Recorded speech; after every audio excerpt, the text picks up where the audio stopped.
Ukraine Crimea பிராந்தியத்தை மீள பெற்றுக்கொள்வதோ நேட்டோவில் இணைவதோ சாத்தியமற்ற ஒன்றென அமெரிக்க ஜனாதிபதி டொனால்ட் ட்ரம்ப் தெரிவித்துள்ளார்.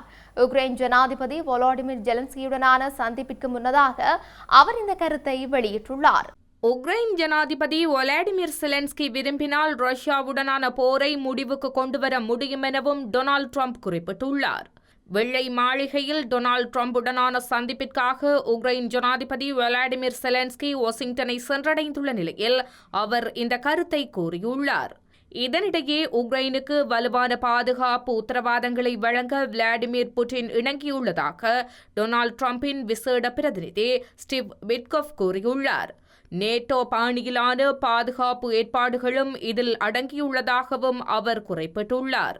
இந்த முடிவானது வரலாற்று சிறப்பு வாய்ந்தது எனவும் உக்ரைனின் எதிர்காலம் குறித்த எந்தவொரு முடிவும் தமது நாட்டின் பங்கு பெற்றுதலுடனே மேற்கொள்ளப்பட வேண்டும் எனவும் விளாடிமிர் செலன்ஸ்கி மீண்டும் வலியுறுத்தினார்.